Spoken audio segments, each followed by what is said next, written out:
Formal probes are now underway by both Canadian and U.S. officials into what caused the implosion of the OceanGate Titan submersible that killed 5 people. This is the Polar Prince returning to harbor in St. John's. It towed the submersible to sea on its last journey. That ship will be included in the probe into the accident's cause. Now the U.S. Coast Guard says they are opening their highest level of investigation. The CBC's Brett Ruskin has the latest on what's happening with those probes.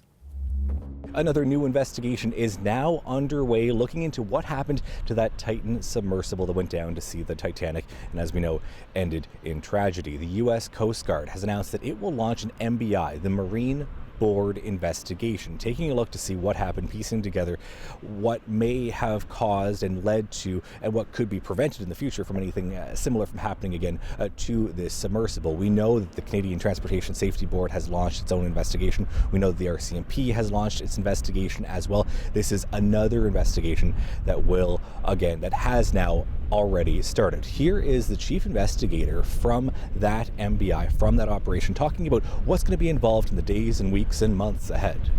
During the course of the MBI, the board will first and primarily work to determine the cause of this marine casualty and the 5 associated deaths. The MBI, however, is also responsible for accountability aspects of the incident, and it can make recommendations to the proper authorities to pursue civil or criminal sanctions as necessary. The investigation will take some time to determine exactly what may have caused it specifically and what could have been done to prevent it, to fix it. Now, what has happened so far, what is happening now, we know that the seafloor has been mapped in the area that crews have found wreckage.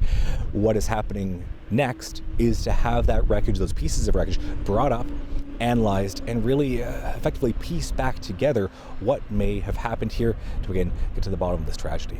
Brett Ruskin, CBC News, Halifax.